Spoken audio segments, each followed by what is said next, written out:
Mayday, mayday, mayday. You are now tuned in to the Emergency Landing Podcast. I am your host, Chris. Justin and Mo are MIA, but I have a pretty adequate replacement for this episode. I got a special guest, Antwan Staley, Jets beat reporter for the New York Daily News. Antwan, thank you for joining us, and how are you doing this evening? I'm all right. How you doing? Pretty good, pretty good. Just getting just had a few days now to digest everything that went on over draft weekend. So we'll break down those picks. But what were your thoughts like overall on the Jets and what they did in the draft and just the draft in general?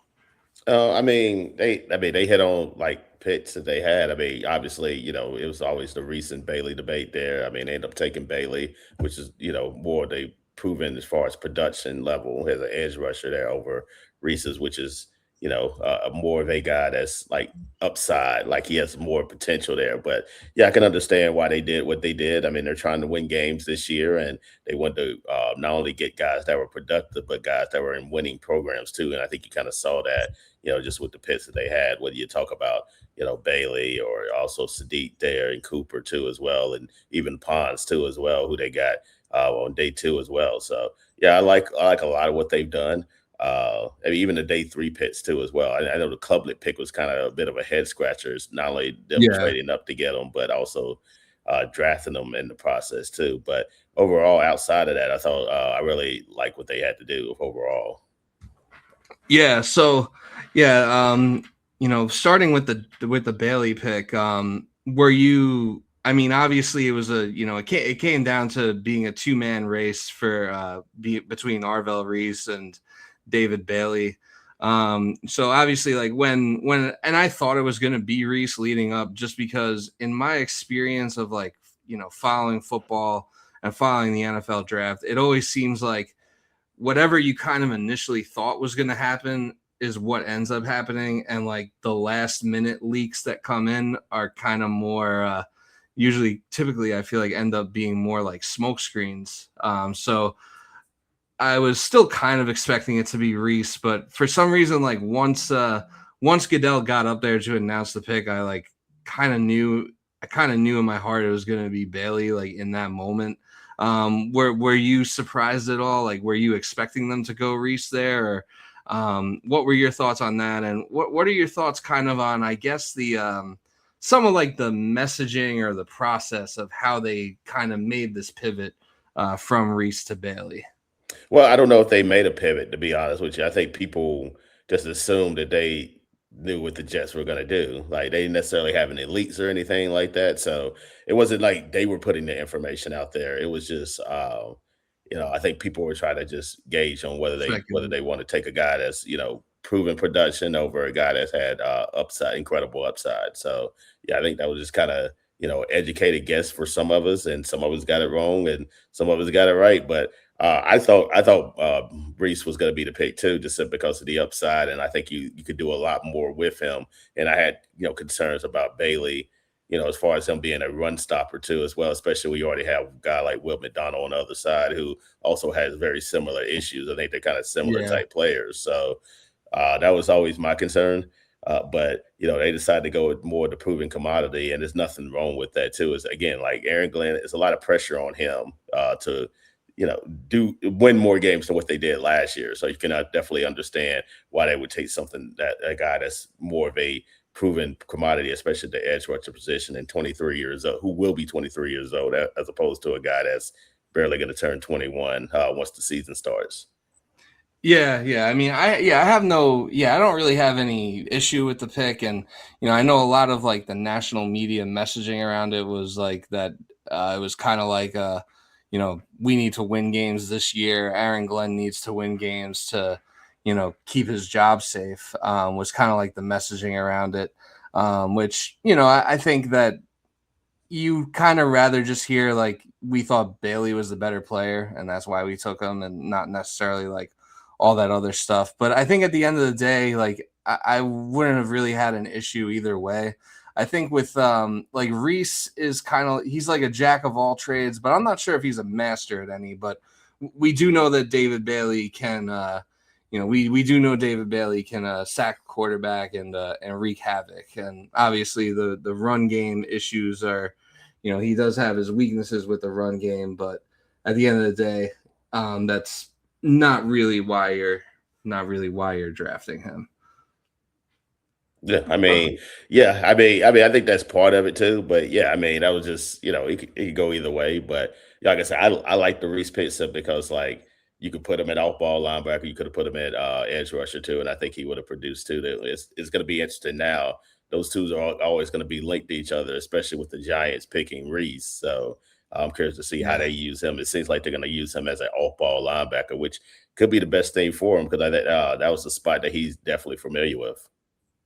Yeah, and I think to make that transition to edge, especially as a rookie, would probably it would probably be maybe a bit of a steep hill to climb as far as like the amount of coaching that would go into it. So I guess they just kind of I guess they just kind of felt safer with Bailey, and I guess they chose floor over ceiling, which isn't that surprising. I know that coaches typically prefer floor over ceiling, especially for rookies who are just coming into the league.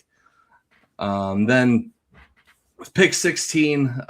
So Mekhi Lemon actually fell to the Jets because obviously Carnell Tate went 4th overall, which I wasn't expecting him to be there at 16, but I was a little surprised the Titans took him that early. And then Tyson went to the Saints. I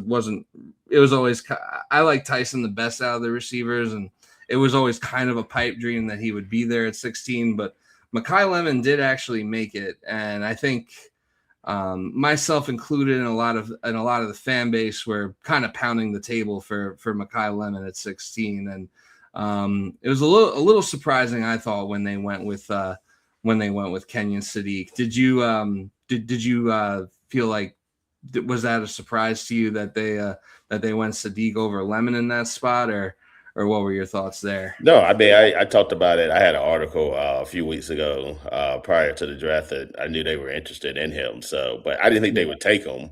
But it wasn't like I was totally blindsided by it. I mean, he's obviously a guy that you can do a lot of different things with. Sadiq is, not only is he a tremendous athlete, just in general too, there's somebody that can stretch the defense there just with all his ability, God-given ability. But he's also a tremendous blocker, and that's something that I know the Jets are interested in. I know Aaron Glenn wants to be a physical, punch teams in the mouth type of team there, and you get a guy like that who a willing blocker and does it at a really high level. I don't think it's necessarily a bad thing either. And also, you can line up in the slot too. You can put them at the end line too as well. Also use Mason Taylor and some 12 personnel too as well, 13 as well if you want to do that with Jeremy Ruckert. So it kind of gives them a lot of flexibility offensive wise, how to use a guy like Sadiq too. And then getting Cooper there certainly helps too at 30. Yeah. Having him, obviously Sadiq, and then you have Garrett Wilson, and if you want to throw AD Mitchell in there as well, and Mason Taylor, yeah, it's definitely a much better offensive unit than I think we saw late last season when they, had trouble Yeah. scoring just on everybody. All of a sudden it's like it's a pretty solid pretty solid core of weapons. And I think I said it on the last show that I did, that I kind of thought maybe Mason Taylor might be better off as a tight end too, and kind of more of a pure tight end, and you could have someone else like a Kenyon Sadiq that can that can do more things. You can line him up in the slot. He has so much speed. Obviously, I think they're calling him Jetpack San Laporta, is the player comp I've heard. But yeah, no, definitely definitely an interesting move. And obviously, while I wanted Mekhi Lemon there, and I did hear a lot about that Lemon didn't do too well in the interview process. So I don't know if you've heard anything more than what we've heard on that front, as far as and I heard particularly that it didn't go well with the Jets either with Lemon. That I do not know necessarily, not off the top of my head, but I didn't hear any of that at all. I wasn't told any of that. I just what I understand is just like, Sadiq gives them like a, different type of advantage, and as well. And they Yeah. like Cooper. They also like Cooper too, as well. Like that, I Yeah, do and I know. mean, I think like and I think that we are kind of getting to a point where, like, if Lemon was gone at that point, which was a strong possibility, like fans would have been okay with taking Cooper at 16. Maybe not all the fans, but I think that was becoming like more and more palatable, like as the draft was approaching. So yeah, while I wanted Lemon, I think getting Sadiq and Omar Cooper is kind of a home run of a first round. Yeah, I thought they did really well there. To be able to like, yeah, Sadiq was a little bit like, okay, what are they doing? But especially when they need a wide receiver. But Yeah, yeah, for you to go up and be able to trade in 33 to go up to 30, yeah, I thought that was really a really good move there by their yeah, part too as well. yeah. I think part of it too is just like the shock that they actually took a tight end in the first round, because there was all the speculation they were going to take Bowers in 2024, and then last year there was a lot of speculation they take Tyler Warren. So it kind of just seemed like maybe, and just like historically the Jets have not really historically the tight end position has just kind of been a position the Jets have been ignoring for a while. Like they don't really draft them high, they don't really use them, and they don't really cover them on defense either. So it's kind of like so I was a little surprised to see them take that swing on Sadiq, but now that I've had a few days to sit on it, I'm definitely glad they did. And obviously, I think moving up 3 spots and giving up the 5th to get Cooper, I think that's a great trade. I have no qualms with like what they paid to move up to that spot. And then in the second round, they go Aaron Glenn pretty much drafts himself with D'Angelo Ponds. I was at first I was a little bit like I don't know if we need I don't know if I want to go corner with this pick, just because like I feel like we've already obviously it's a need after you trade away Sauce, but I felt like with it with trading away Sauce, I'd rather like use those picks. Technically that pick wasn't part of the Sauce trade, but I thought you'd use those picks to maybe address different needs that maybe impact winning more. But I do think having a guy like D'Angelo Ponds, who has that championship pedigree going to Indiana, kind of like experienced what Aaron Glenn experienced as a player, like coming to a program where it's like at the bottom and seeing it rise to the top. Obviously Aaron Glenn didn't and the Jets, they didn't get it done, but they came pretty close. So there are a lot of similarities in their game and kind of like their the pathways of like their pro and college career. So the more I'm sitting on that, the more I like that pick a lot too. And I hope that Glenn can get the most out of him.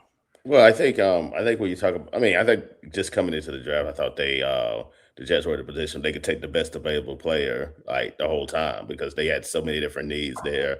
Their team Yeah, had won 3 games last year, and I think you kind of saw this as kind of a carbon copy of that too, as well. Kind of Sadiq too, as well. It was kind of like one of those luxury plays. They felt like he was the best player on the board, and they decided to take him. But yeah, Pons like was one of the best cornerbacks in the Big Ten last year. With physical guy there, scrappy, loves to get involved, mixed up there with bigger defenders there, and willing tackler too. Like you don't let the size fool you. Like I think he plays a lot bigger than what he portrayed, like he looks like as far as stature. But yeah, to be able to get him at that spot too. I know corner wasn't necessarily an immediate need for the Jets, but at the same time, getting a guy like that, I don't think you can ever have too many corners. Like just like you can never have too many pass rushers too, as well. But to be able to get a guy 100%. like that and that value in round 2, yeah, I can't argue with that as well because I Yeah, think he can come in and really play a vital role on the Jets defense that did not have registered an interception at all last year and was yeah, had the least amount of turnovers out of anybody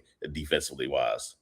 yeah. I think like as a defense, they created like I think they got like 2 or 3 Three. takeaways, Three maybe. takeaways. They had 4 all year. They had 1 on special teams, and then the That's other right. 3 I were, think defense. the special teams I think was that it was like on a punt in the Atlanta game, which I think ended up ended up winning them that game and potentially costing them Fernando Mendoza. But that's a story for another day, I guess. Or we'll see how that maybe it ends up being a blessing in disguise. Who knows?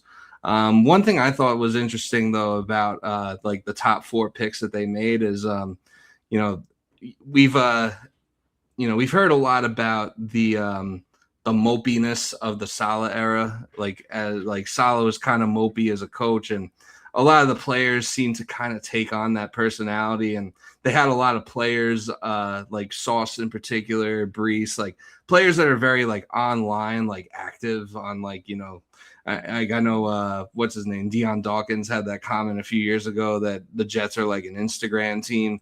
But I noticed that David Bailey, Kenyon Sadiq, like I think Sadiq doesn't even have a Twitter. I think David Bailey hasn't tweeted since like January or something like that. And D'Angelo Pons, I'm not too sure, but yeah, it doesn't seem like any of those guys are like super super active on the internet. So maybe there's something to that too. I mean, yeah, I guess we'll find out. Yeah. You gotta. I guess at the end of the day, you gotta try something different. Not that there's anything wrong with being active online or that affects the way you play. Well, I'll say this. Like, I don't think that was like I don't think Part it of the was mopey strategy. around when Salah was there. Like, I'll say that I just think they were frustrated just with the situation, and then obviously Salah got canned after 5 games, so we'll never know how the 2024 season would have played out had they kept him. But yeah, I mean, coming off 23, I mean, you look at what happened with Aaron Rodgers getting hurt. I mean, that pretty much sapped the whole energy from everybody, really. So Yeah, you take that into account, and then they got off to such a rough start, in 24, where a lot of people had high expectations, thought they might make the playoffs, and then things just didn't happen the way that they thought they would. So yeah, I mean, and then after that, then it was just colossal failure. I mean, you only won five games. You only won two after that. Well, three after that, excuse me. So yeah, I right. think it was a lot of reasons, for what things have happened. But I don't know if I would say sappy. I would say more or less like frustrated and disappointment would probably be the words that would use. Yeah, that's fair. I think there's just maybe a perception that like when something went wrong in a game that that they kind of would like quit or just be like, oh well, here we go again. We're not winning this game. Like let's just kind of just pack it in, I guess. But moving on to day 3. So I did like the Darryl Jackson pick. I'm not gonna act like I knew much about him going into it, but from what I saw as far as his tape, it seems like a big fast guy. It seems like the Jets became a much faster team on both sides of the ball through the draft. Obviously, the Cade Klubnik trade up was definitely definitely a head scratcher. I don't think number one, I don't think they needed to move up to get him, and number two, I think they probably could have waited another round or two to get him. But was obviously they must be pretty high on him to trade up for him. But was there a lot of like buzz around Cade Klubnik like going into the draft for the Jets? I know they worked about. I know they went down to Clemson. I know they looked at them. So I know there was some interest there. I didn't I didn't expect them to take him possibly that soon. Like I thought it might be maybe fifth round or so. I don't know if he would have lasted the sixth round, but yeah, I thought it. You know, I don't have a problem with them taking him necessarily because, be quite frank with you, like I didn't really like any of the quarterbacks in the draft outside of Mendoza. Right. To be honest with you. So, but I knew the Jets were going to take somebody because they wanted a developmental guy. But yeah, the trade up for him, and then obviously, the year that he came off had Clemson, really a down year. Clemson had a lot of high expectations there.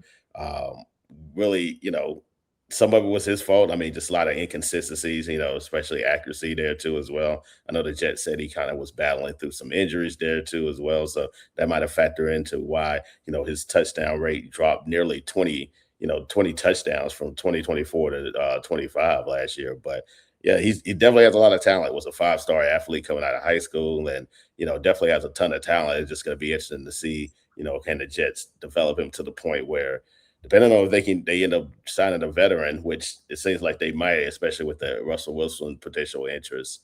Yeah, We saw Savannah it Bananas with legend. we saw it last year with Brady Cook. Like nobody expected Brady Cook to play, and then obviously he played the last like 5 games of the season, and didn't have a lot of success. So you got to get those Yeah, guys ready just in case they do end up having to play. But yeah, it was definitely kind of a head scratching pick, and probably the one pick you look at the Jets, over the weekend, you're like, I probably could have done without, or maybe yeah.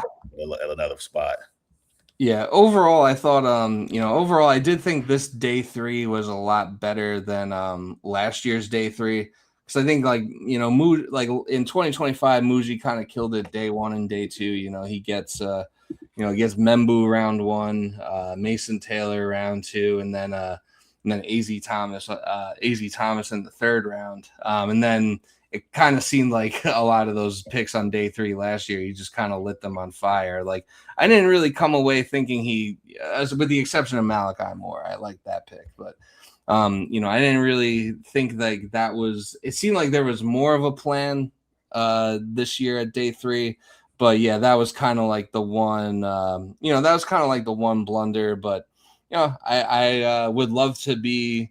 I mean, they must really like him. And obviously you need to get some bodies in your quarterback room when you were subjected to 5 games of Brady Cook down the stretch last year. So obviously they want to raise the floor of their quarterback room. So I could, that's kind of the way I would try to make sense of it. But yeah, I still think they probably could have just, they had a few picks in the fourth round. They probably could have just waited till a little later. Yeah, I But mean, I know they wasn't gonna use them all anyway, but yeah, I mean, right. but yeah, Yeah. Nez Cooper I thought was a really good pick there, and especially considering they needed some depth on the offensive line too as well. I mean, they had great luck last year, but that's again like that's hardly ever happens in the NFL. So you have to make sure that you have like adequate players, and a guy like Cooper. He was an anchor on that Canes offensive line last year, and was an All-ACC performer. So and didn't allow any sacks. There was only one pressure at Miami Yeah. his final year. So yeah, that guy was a really good pick there. Yeah, and you definitely needed. I think you definitely needed to add another guard after AVT walked, and Moses is Morgan Moses is more of a tackle, but yeah, you definitely needed some more O line after losing some guys. Yeah, John Simpson. Yeah, they lost John Johnson. Simpson. So That's what I was yeah, thinking about. yeah, Yeah, no, yeah, we lost Morgan Moses the year before. Yeah, I meant John Simpson, yeah, and then yeah. I they figured that's closed what it you out. meant. Yeah, and then they closed it out with VJ Payne, which another guy I hadn't really heard much about, but the more I hear about him, for a seventh round pick, sounds like sounds like they kind of did as good as they could with VJ Payne. What were your thoughts on him? I mean, yeah, converted linebacker went from linebacker to safety at Kansas State, and really tough guy, really adequate in the run stopper as a run stopper too as well. A little bit of a question in terms of his coverage there, which is why you found him at round 7. But at that spot, might as well take a flyer on him. The Jets needed some safety help too. I'm kind of curious to see how they all kind of pans out there too as well, because they've added a lot of reinforcements there at the spot this upcoming year. I mean, just during the off season. Absolutely. Just couple of quick rapid fire questions to end the show. So first of all, if you could give an overall grade on the Jets 2026 draft, who do you think are week one? Who do you think the Jets will play week one? And do you think Russell Wilson will get a contract? In terms of the grade, I hate doing the grade stuff too. But if you Fair put me enough. on the spot, then I would say a B plus. Like I think they did a really good job too as well. I can't give them an A because the club they picked, but I think a B plus is really really really solid. So I think Yeah. at least going into it. In terms of Russell Wilson, nothing's imminent there. I mean, he lives in Jersey, he in the area, so it was just kind of an easy drive to the facility, and we'll see if it all plans out too as well. Tyrod Taylor is still a possibility too as well for the Jets if they want to go in that route too as well. So I think they'll sign some kind of veteran. They'll probably sign either one or the other. So we'll have to see, wait on that. But they're definitely going to add another veteran to that room, which I think Russell, like Geno Smith would love it if it was Russell Wilson, considering their relationship dating back to Seattle. And Yeah. that Role reversed. and to your last question about the week one, I guess I have to go with Tennessee. Like I think That NFL seems, is like yeah, they seem like they have a sense of humor. So I guess if I had to pick, it'd probably be Tennessee, like yeah, Jets at Tennessee, because I think they're going to start on the road. right. Yeah, I think they're gonna start on the road because it seems like with it being like the 40-year anniversary of the Giants winning their first Super Bowl, that they're gonna get a home game. John Harbaugh effect, all that. It does seem like we'll be on the road week one. But Tennessee, I mean, that seems to be like it almost seems too obvious that I feel that I'm starting to think it's going to be something else. Like So I was have so was so was Pitts so was the Jets Pittsburgh last year and too. it's still, yeah, it still But then that happened. was the That same is true. thing. Yeah, I do have this feeling it could be Buffalo. Maybe they want to open their new stadium the way they closed it by kicking the shit out of us real quick. I don't know. I can see that. Um, I can see that too. Yeah, but they could be the sacrificial lamb in their new stadium, so I could definitely see that yeah, too as well. I mean, yeah, it's I'll say either this: going to like be that or I'll go to Buffalo. I'll be happy to go to Buffalo in September, so that works for yeah. me. Yeah, it's either going to be that or some type of so some game with a revenge with a revenge game narrative like Tennessee or possibly Arizona with Mike LaFleur Yeah, that's another coaching over option too. there. Yeah, But yeah, no, I really appreciate your time, Antwan, and thanks everyone for tuning in, and we'll catch you on the next one.